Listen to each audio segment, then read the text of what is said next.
오늘 우리에게 주신 하나님 말씀 시편 23편입니다. 구약성경 818페이지 시편 23편 1절에서 6절 우리 함께 봉독하실 때 하나님의 음성으로 받아주실 수 있기를 바랍니다. 같이 봉독하십시다. 여호와 나의 목자시니 내게 부족함이 없으리로다. 그가 나를 푸른 풀밭에 이르시며 신선한 물가로 인도하시노라. 내 영의 손을 씻기시며 자기의 위하여 의의 길로 인도하시노라. 내가 세상에 심한 골짜기를 갈지라도 해를 두려워하지 않을 것은 주께서 함께 하시리라. 내 지팡이와 막대기가 나를 안위하시나이다. 주께서 내 원수의 목전에서 내게 상을 차려주시고 내 머리에 기록하셨으니 내 자신이 넘치시나이다.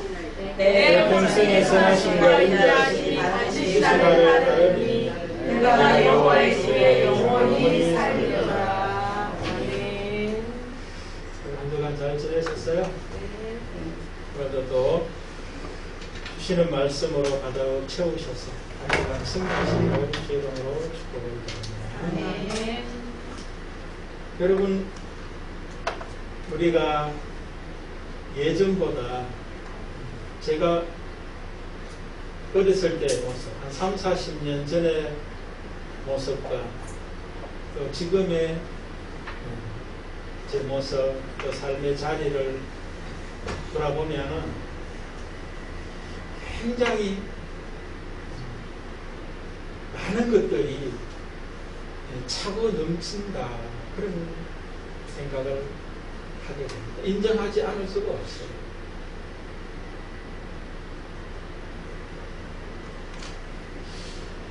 그러나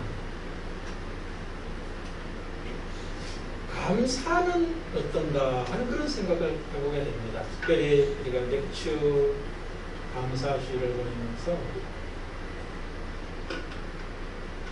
감사가 예전보다 지금이 더 많은가 그런 생각을 해보면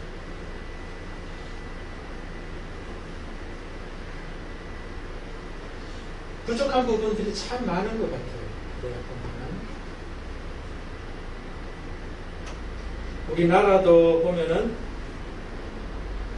제가 어렸을 때 70년대만 보더라도 굉장히 어려웠어요.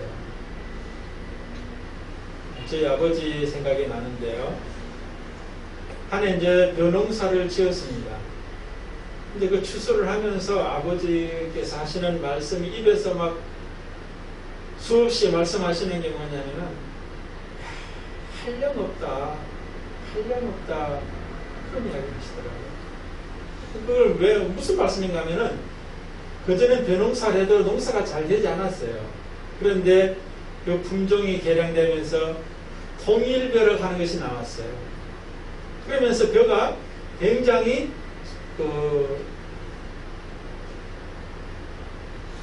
같은 어떤 평수에서도 더 많은 어떤 그런 곡물이 나오는 그런 시기가 있었어요.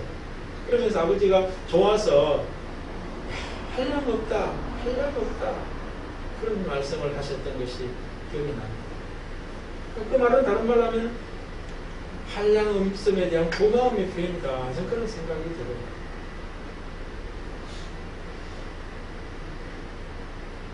근데 그때보다 지금은 뭐예요? 한량없다, 한량없다 하던 그때보다 지금은 더 많은 것으로 우리가 누리고 살고 있어요. 근데 감사가 있나? 많이 부족하다, 저는 생각이 들어요.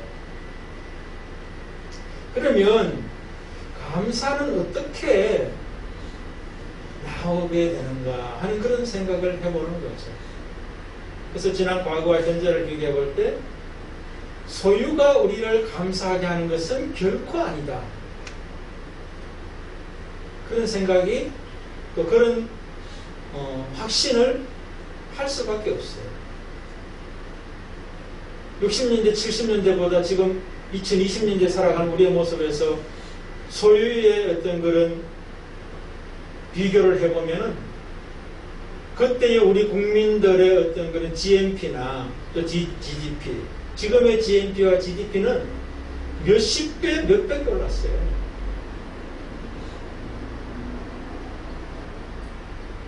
그런데 그 많은 소유를 우리가 가지고 누리고 있으면서도 많은 사람들이 감사가 없어요.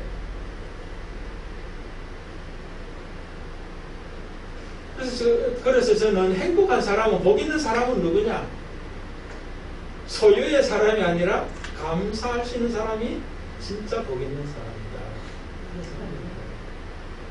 우리가 일반 통계도 잘 알듯이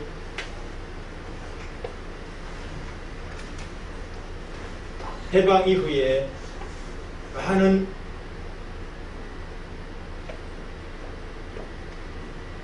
국가들이 개발도상국에서 중진국을 넘어서 선진국으로 발돋움했던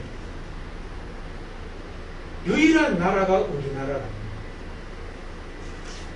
뭐 어떤 사람들은 아직까지 선진국은 아니고 중진국 상위권이다, 뭐 그렇게 말하는 분도 있는데, 어쨌든 해방 이후 우리나라 같은 소유의 복을 받은 국가는 이 세상에 없다는 거예요. 그런데 우리나라의 현실을 보면은 많은 것이 감사가 없다는 증거들이 많죠. 행복하냐라고 하는 어떤 그런 행복 만족도에서 우리나라 사람들은 거의 뭐 최하위라는 거 아니에요. 불행하다는 거 아니에요. 그죠? 거기에서 1등이. 자살률도 1등이라고 그래요. 뭐도 1등. 전부 다 보면 뭐야? 감사하고 상관없는 쪽으로 1등이에요. 그게 현실의 우리나라 모습이라는 거예요. 우리 자신들도 우리나라 속에 포함되어 있는, 속해 있는 한 개인이잖아요. 그러니까 우리도 우리나라 사람들하고 별 차이가 없다, 그렇게 볼 수 있어요. 그러면 어떻게 감사의 사람으로 우리가 거듭나서 감사가 넘치는 그런 복된 삶을 우리가 살고, 또 다른 사람도 복된 삶으로 초대해 줄 수 있는 그런 사람이 될 수 있을까, 또 그런 공동체가 될 수 있을까 하는 생각을 해보게 되는 거예요. 그래서 오늘 성경에 보면은 시편 23편의 모습 속에서 다윗이 감사가 참으로 넘쳤다라고 하는 것을 우리가 볼 수가 있어요. 그 중에 이제 뭐 모든 구절이 다 감사를 지금 다 고백하는 구절이에요. 근데 우리도 충분히 동의할 수 있는 어떤 그런 문자로서의 어떤 그런 감사의 고백이 여러 구절에 나오죠. 여호와는 나의 목자시니 내게 부족함이 없으리로다. 그러면 부족함이 없는 삶을 살면은 감사의 삶을 고백하는 거죠. 그다음 2절도 보십시오. 그가 나를 푸른 풀밭에 누이시며 쉴만한 물가로 인도하신다. 감사죠. 푸른 풀밭, 그 다음에 쉴만한 물가, 뭐 다 마찬가지예요. 그리고 특별히 이제 5절에 가서 내 잔이 넘치나이다. 감사가 넘칩니다. 그런 고백 아니겠습니까? 6절도 마찬가지죠. 내 평생의 선하심과 인자하심이 반드시 나를 따르리니 내가 여호와의 집에 영원히 살고 싶습니다. 모든 게 다 감사해. 1절에서 6절까지 다 감사해. 그런데 다윗은 어떻게 감사가 차고 넘치느냐 하는 질문을 해보면은, 오늘 우리의 삶 속에서도 감사가 넘치는 삶을 살아낼 수 있는 비결이 무엇인가 하는 것을 우리가 알 수 있다. 그러니까 많은 소유로 감사하는 것이 아니라 소유 이상 그 무엇에 감사가 있다는 거예요.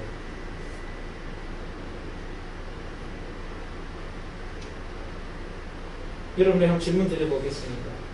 다윗의 감사는 내 잔이 넘친다, 넘치는 감사인데, 부족함이 없습니다 하는 그런 감사인데, 여호와의 선하심과 인자심이 끊임없이 자기를 따라오는 그런 감사를 고백하고 있는데, 다윗의 감사는 어떤 감사인 것 같습니까, 여러분? 어떻게 다윗이 감사할 수 있느냐 하는 거예요. 이것을 우리가 알면 우리의 삶 속에서도 감사의 생활화, 더 나아가서 감사가 넘치는 그런 사랑으로 살 수 있겠죠.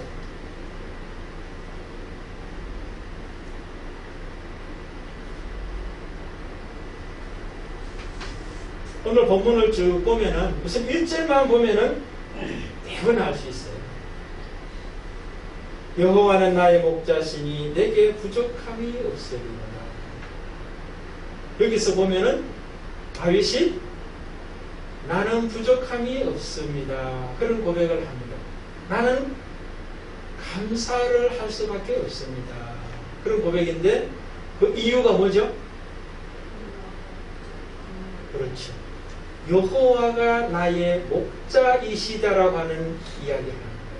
그럼 여호와가 나의 목자다라고 하는 것이 감사를 고백하지 못하는 대부분의 사람하고 다른 차이점이 뭐예요?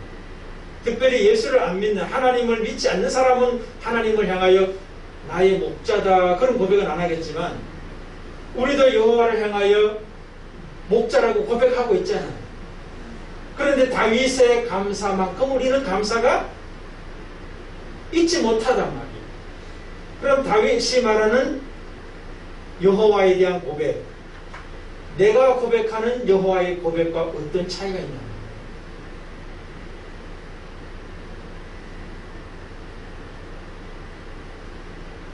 결론을 제가 말씀을 드리면, 감사는 소유에서 오는 게 아니에요. 은혜를 아는 데서 감사가 와요. 소유가 아무리 많아도 감사하지 못할 수 있어요. 반면에 소유가 아무것도 없어도 감사할 수 있는 사람이 있어요. 또 그러니까 감사는 소유의 유무 많고 적음이 있는 것이 아니라 은혜를 아느냐 모르느냐의 차이에 있다. 그럼 은혜를 아느냐 모르느냐의 차이는 또 어디서 오느냐 하면은, 하나님이 누군지를 어떻게 알고 있느냐의 차이예요. 하나님이 목자라고 하는 고백은 똑같아도 그 목자라고 하는 고백의 내용이 말로만 고백하는 것하고 그 내용이 고백되는 것하고는 달라요. 우리도 여호와는 나의 목자이십니다라고 고백은 하고 있지만 그 내용까지 고백하고 있느냐는 거예요. 그러니까 다윗이 고백했던 은혜를 아는 자, 여호와가 나의 목자시구나, 여호와가 나의 목자시구나라고 하는 그 알의 차이라는 거예요. 그러니까 우리가 신앙생활 한다고 다 감사하는 게 아니에요. 하나님을 아는 만큼 은혜를 알게 되어 있는 거예요. 오늘 9절 보면은 다윗이 은혜를 아는 자, 그 전제가 하나님이 누구신지에 대한 절절한 고백들이 나와 있어요.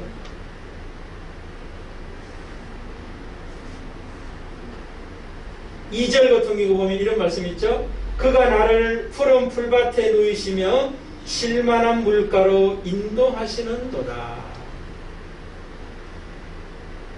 아마 다윗의 모습에서 배고픔과 목마름의 모습이 있었던 것 같아요. 그런데 여호와께서 그를 푸른 풀밭으로 실만한 물가로 인도해 주심으로 말미암아 배의 부름과 목마름이 해갈되는 그 소유의 복을 받았죠. 그런데 소유의 복보다 더 큰 것은 그 소유를 누가 주셨냐는 거예요. 여호와께서 나를 목자가 되셔서 푸른 초장으로 실만한 물가로 인도해 주신 은혜 때문에 내가 배부름과 목마름이 해결되었습니다. 부족함이 없게 되었습니다. 그렇게 고백하고 있다는 것입니다. 한마디로 말하면 육체의 필요도 하나님께서 채워주셨다. 그런 고백을 하고 있는 거죠. 두 번째 3절에 보십시오. 내 영혼을 소생시키시고 자기 이름을 위하여 의의 길로 인도하시는도다. 여기서 내 영혼은 원어상으로는 내 뜻인데 정신, 마음, 혼 이런 뜻이에요. 그러니까 내 정신을, 내 마음을, 내 혼을 소생시키셨다.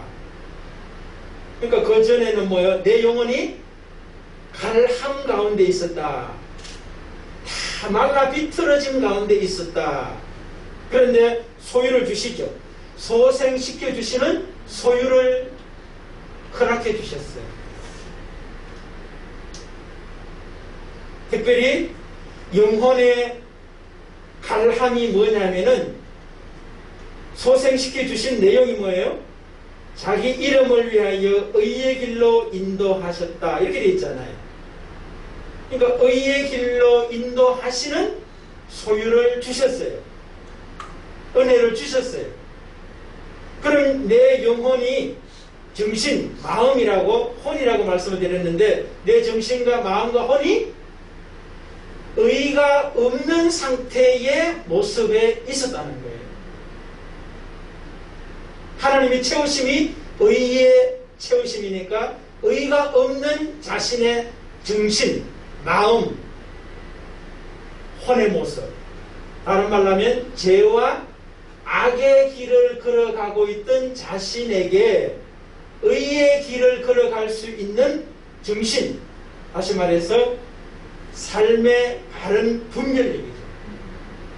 정신, 마음, 생각이 하나님의 영광을 드러낼 수 있는, 자기 이름을 위한 하나님의 영광을 위하는 의를 추구할 수 있는 생각의 사람으로, 마음의 사람으로, 혼의 사람으로 여호와께서 채워주셨다. 그런 이야기입니다.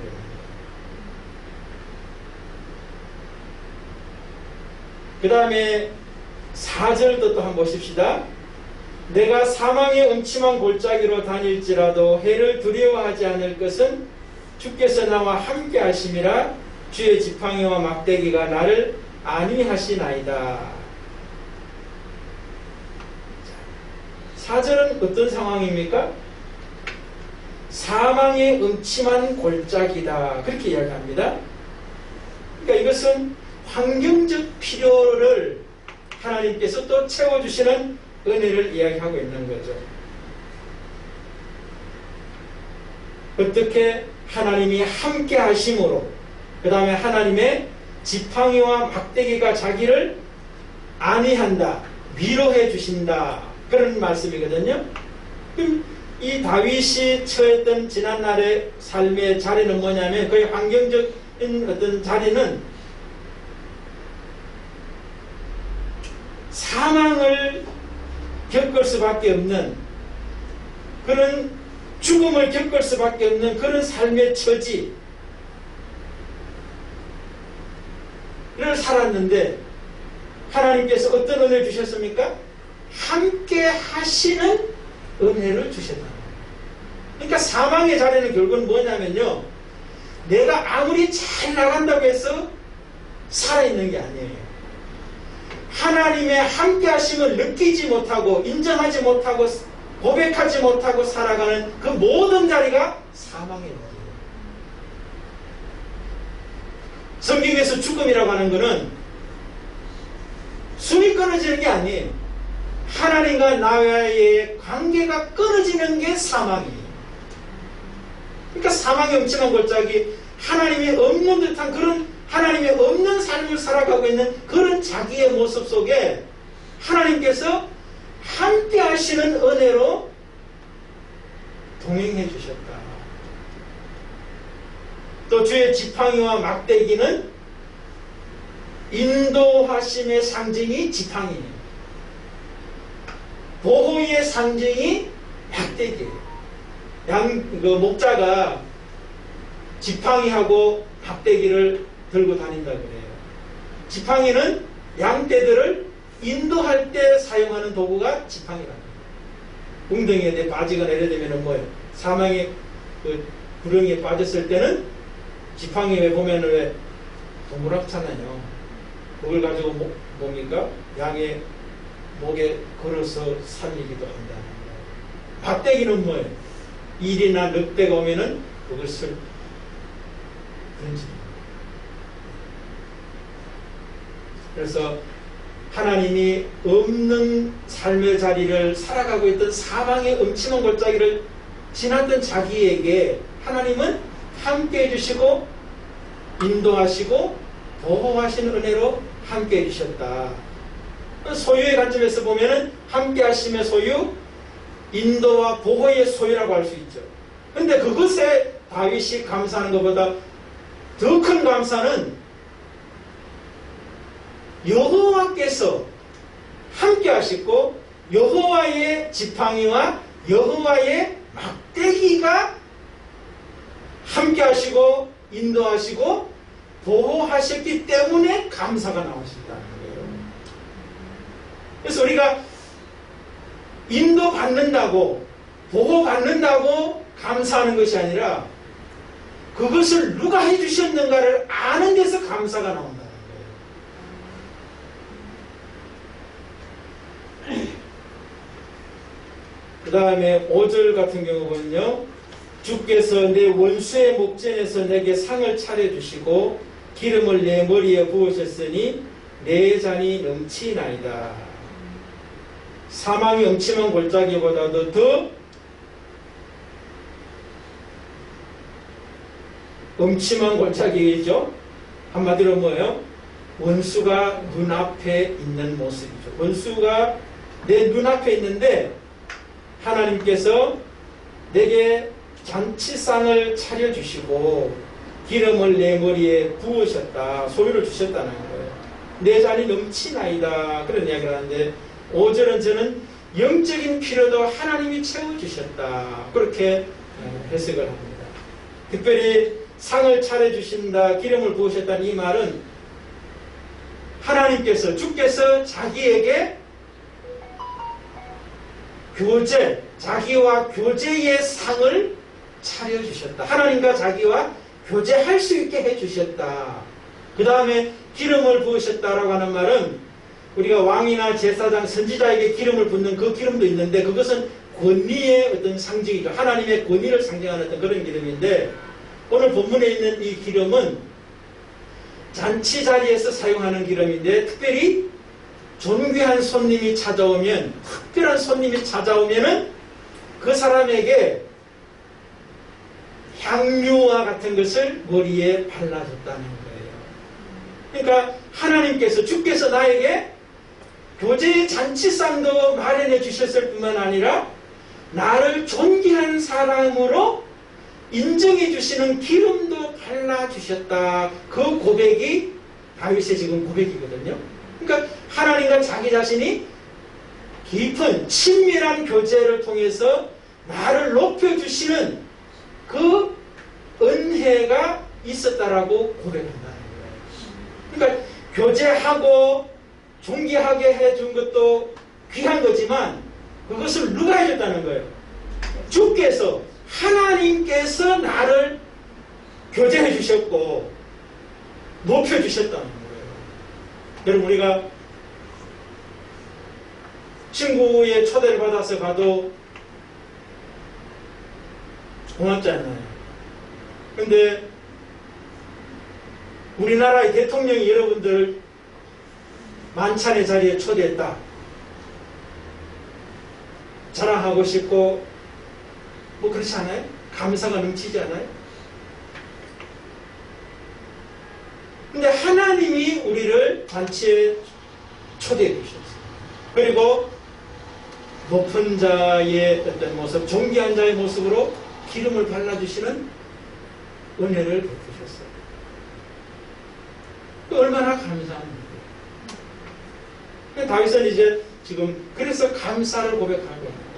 근데 특별히 이제 2절, 3절, 4절도 다 마찬가지겠지만 오늘 본문고 보면은 내 잔이 넘치나이다 라고 하는 이 고백을 5절에만 하고 있어요. 특별히 저는 제가 볼 때는 1절, 2절, 3절, 4절, 5절 전부 다에다 뒤에다가 내 잔이 넘치나이다, 내 잔이 넘치나이다 다 해야 될 것 같더라고요.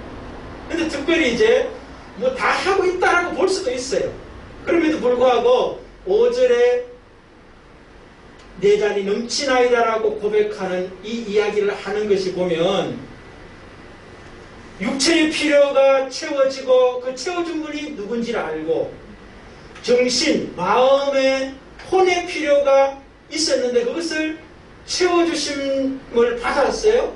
근데 그 채워주신 분이 여호와라는 것을 또 알았어요. 고백하고 있어요. 그 다음에 자기 자신의 삶의 환경적인 필요가 있어요. 근데 그것을 또 채워주심을 받았어요. 근데 더 중요한 것은 채워주신 분이 여호와 하나님이라고 하는 것을 알게 된 거예요. 그런데 오늘 특별히 5절에는 영적인 필요라는 거예요. 하나님의 잔치상에 초대받은 것과 나를 존경하게 해주신 그 은혜가 제일 큰 은혜구나라고 하는 것을 다윗이 지금 내 잔이 넘치나이다라고 하는 이 고백을 통하여 우리에게 보여주고 있지 않느냐 하는 생각을 해봅니다. 육체, 정신, 환경의 필요보다 영적 필요, 하나님과 나와의 친교하는 이것이 하나님이 나를 친교하심으로 나를 높여주시는 이 은혜보다 더 큰 은혜가 없구나 하는 고백이 내 잔이 넘치나이다라고 하는 이 고백 속에 있을 수 있다. 그런 말씀입니다. 마지막 6절에는 이제 그 은혜가 너무나 커서 감사와 찬양, 더 나아가 그 하나님을 굳건하게 신뢰하는 모습이 6절이에요. 내 평생에 선하심과 인자하심이 반드시 나를 따르리니 내가 여호와의 집에 영원히 살리로다. 이 6절은 특별히 뭐예요? 앞에 2절, 3절, 4절, 5절은 뭔가 필요가 있었죠. 그죠? 자기에게 필요가 있었던 부분이에요. 그런데 6절은 아무것도 필요가 없어요. 이미 하나님의 선하심과 인자하심이 여호와의 집에 가득 차 있는 거예요. 여러분 우리가 보면 이제 선하심과 인자하심이 나를 따른다라고 하는 이야기에 따른다는 말은 뒤에 있다 이 말이 아니에요. 이 따른다는 말의 의미가 어떤 의미냐면 원어상의 그 의미가 뭐냐면은 사냥개가 먹이를 쫓아가는 모습을 이야기하고 있어요. 그러니까 하나님의 선하심과 인자하심이 반드시 나와 나를 지금 따라오고 있다. 더 나가서 함께하고 하실 것이다라고 하는 것을 확신하는 거예요. 그래서 감사를 고백하고 있는 것이고 나는 내 생에 남아있는 동안에 여호와의 집에, 여호와의 집은 성소라고도 할 수 있지만 사실은 다윗 시대는 성소는 없었죠. 그죠? 성전은 없었어요. 산당들이 있었죠.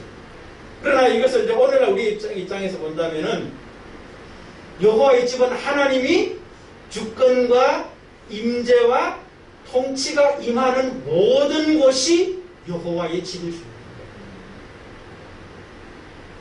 거예요. 교회에서나 여러분의 집에서나 여러분의 직장에서나 사회 어디서나 하나님의 주권과 통치, 임재, 그 하나님이 나에게 선하신 구실, 성경에는 군리서 되어 있어요. 그 다음에 인자하심은 사랑, 헤세드, 원어는 헤세드, 또 선하심은 토브라고 합니다. 그러니까 하나님의 좋으심과 하나님의 사랑이 사냥개가 먹이를 쫓아가듯이 나에게 쫓아와서 나에게 은혜 베푸실 것이다. 그런 의미입니다.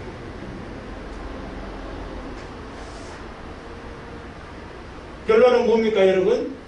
우리가 맥주 감사주의를 맞이하고 보내면서 다시 한번 우리가 나는 감사가 제대로 작동되고 있는가 하는 것을 점검해 보는 시간 아니겠습니까? 전반기 동안 베풀어 주신 하나님의 은혜가 육체적인 것, 정신적인 것, 환경적인 것, 영적인 이런 모든 필요들을 소유로 다 채워주셨어요. 그런데 더 중요한 것은 그 소유보다 소유를 채워주신, 그 필요를 채워주신 하나님이 누구인가를 알아야만 감사할 수 있더라 하는 거지. 우리가 감사절 특별히 맞이하면 내가 감사할 게 뭐가 있나 이런 것을 자꾸 찾는데 소유 중심으로 우리가 자꾸 찾아요. 그런데 소유를 주신 소유의 어떤 많고 적음 이거보다 더 중요한 게 그 소유를 주신 분, 그분을 바로 아는 게 감사의 핵심이더라는 거예요. 그래서 성경에도 보면 많은 사람들이 소유에 감사하는 것이 아니라 소유를 주신 분에 감사했던 사람들이 전천후 감사를 하는 것을 볼 수 있어요. 이스라엘 백성들은 홍해를 건너고 나서 감사의 찬양을 다 드렸어요. 그러나 며칠 뒤에 마라를 만나고 아말렉을 만났을 때는 원망과 불평으로 탓으로 감사는 온데간데 없어지는 사람들을 보게 돼요. 그러나 그의 후손들이었던 출애굽 2세대는 요단강을 건너라 할 때 어느 누구도 원망하고 불평하지 않아요.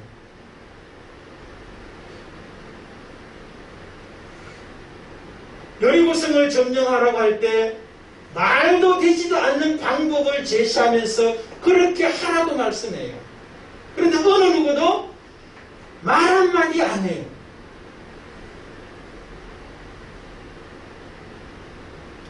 뭐겠어요?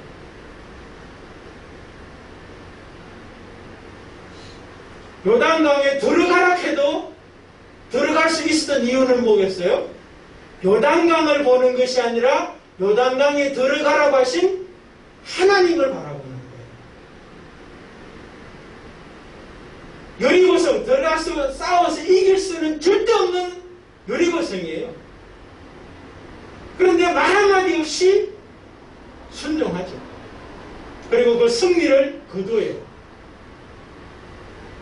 여리고성을 바라보는 것이 아니라 여리고성을 어떻게 하라고 하신 하나님을 바라보는 거예요.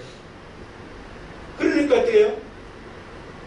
소유의 감사는 또 요단강을 건널 수 있는 감사는 따라오는 거예요.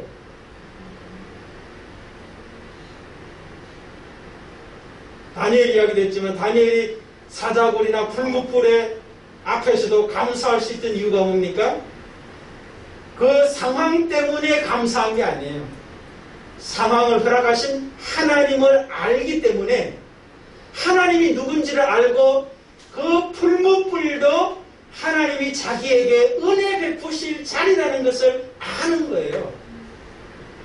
그러니까 감사로 기도하는 거예요. 그랬더니 그 풀무불에서 살아남는 데서 끝나는 것이 아니라 그 당시에 모든 왕국의 백성들이 전부 다 하나님을 아는 자로 세우는 그 일에 중심적인 역할을 했던 것을 볼 수 있어요. 그래서 하나님께 영광을 돌리게 되는 것을 볼수 있죠.